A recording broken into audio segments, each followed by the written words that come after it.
In 2021, I made a bold video calling out Dave Ramsey, accusing him of being completely wrong, even going so far as to calling him a moron and claiming he was financially manslaughtering retirement accounts with his terrible advice. That video blew up, and I stood by every word I said about him.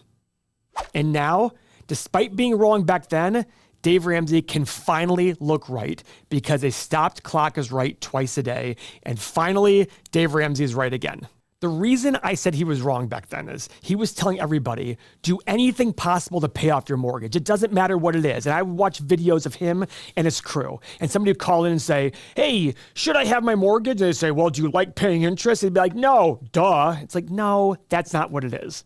At the time, mortgage rates were in the low threes. In fact, my wife got 2.625% in her house. Guys, on a 30-year mortgage, can you beat, the one question you have to ask yourself whenever you borrow money is, can I beat this return? And at 3% over 30 years, the question is, can you beat 3% over 30 years? The answer is, of course you can. You can even beat that with treasuries at some point. Now, when it comes to taking on debt, the first question you ask is, what's the interest rate? And the next question is, what can I get in return?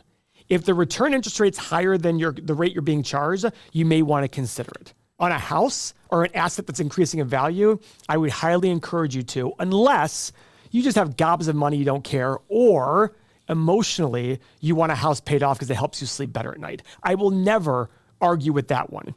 I just want you to realize that over long periods of time, you are sacrificing hundreds of thousands, even millions of dollars in retirement by doing it. There is always an emotional reason to make a decision. And if it helps you be a more calm and less anxious person, I'm all in favor of that. Just understand what you're getting into. Now, why is Dave Ramsey finally right? Well, nowadays, interest rates are over 6.5%. In fact, they got as high as 8% as of late. So when you pay extra on your mortgage and you're paying it down, that's the interest rate you're giving yourself on your money. That's the return you're giving yourself on your money. So if you have a 6.5% interest rate and you pay down extra, you're basically giving yourself 6.5% return on your money. You can't get that from the government right now. That's why it's a good return. That's why I'm okay with paying down that debt. And even better, if you're at 8%, hell yeah. First off, refinance. If you're at 8%, you can probably save a ton of money by refinancing today. And on top of that, you can, if you can't refinance for whatever reason, pay extra on your mortgage. Even if it's a little bit every week, you'd be surprised how much that saves you in the long run. Now, I hear a lot of people say, oh, rates will go back down to 3 or 4%. Just wait till it goes back down. Well, guys, this is interest rates going back to 1960 or so, in the early 70s. Guys, apart from basically 2010 to now, I mean, basically, the average interest rate before then was probably in the 7.5%, 8% range. So if interest rates go back down, refinance, but don't bank on that. And a great place to invest to get a guaranteed return is your mortgage if the return rate is so high. Now, you might sit there and say, well, Paul, 6.5% over 30 years, the market does better than that. You're right. But the market can't give you the no volatility, and the market can't give you that guaranteed return. That's what you're getting when you're paying down your mortgage. At 3%, I look at it going, yeah, you can get that return. It's well worth the volatility to get the excess return. That's the difference between 3% and 6.5% or 8% return. Where else can you get a 7% guaranteed return where you're essentially investing in yourself by paying down your own mortgage? Would you rather make 9% over 30 years with a lot of volatility? Or would you rather pay 7 or 8% down in your mortgage with no volatility? These are the key aspects that I want everybody to understand. This channel was created to sit there and take generalities and say, what do they really mean on a situation? I sat there and said, this is what I want everybody to understand. At 3%, obvious. Don't pay it down. At 8%, pay it down. What happened there? The pricing changed. That's the very consistent thing we talk about on this channel. I have Tesla stock up in my background because it's up so much today. And I sit there and look at this saying, guys, Tesla's a phenomenal company. It's up to 345 right now. Guys, 345 versus 35. Which one's a better investment? It's pretty clear. The question you have to ask yourself is, when the pricing changes, does your view change? If the answer is yes, you're an investor. Because that's what's very key.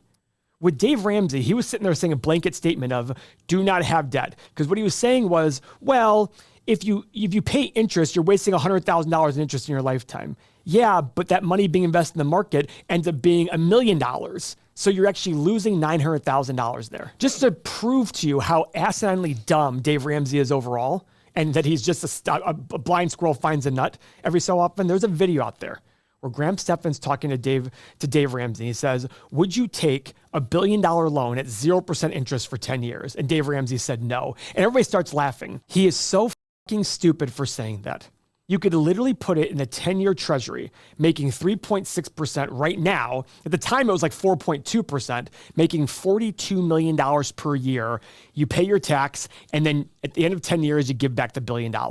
If you say no to that, you have no financial understanding of the world. And what scares me about Dave Ramsey is, yes, he's right now, but he's not right for the right reasons. He's right for the wrong reasons. And that's why you need to be careful whenever somebody on the internet is saying anything. Go verify it. Go understand. Go listen to the Dave Ramseys and listen to me and say, which one makes more sense to me? If you sit there and say, I just don't want to pay interest, you'll pay it in some way. How are you going to pay for it? You're going to pay it in lost returns down the road. That's how you're paying for that money. It's not out of your pocket, but it's costing you future gains. That's still the same thing. Now, if you're a real estate investor and you might sit there and say, yeah, but Paul, I want paid off real estate. Great. But you have to realize that the cash flow you're taking out of yourself, you could be using to buy more properties. I'm not telling you that paying down debt's a bad thing. What I'm telling you is there's an opportunity cost to that. And you might be okay saying, Paul, I just want to buy one good property a year, like you talk about on your real estate channel, and I want you to pay it down and own 20 or 30 rentals in retirement I can live off of. More power to you. That is awesome. Just know that there's a cost to that. It is not a direct cost out of your pocket today, but it'll be a cost down the road. But I'm okay with that.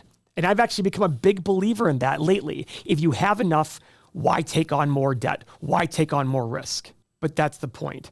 There's rarely ever a black or white answer to anything. My view at 3% is very different than my view at 7.5%. If rates were to go to 4 or 5%, it's kind of in the middle, but more towards just invest it. These are the things that matter. I want you to be the investor who always says, at what cost? That's how you know you're investing. So if you're looking to invest, watch this next video where I compare stocks to real estate and answer the question on which is the better investment. Thank you for your time.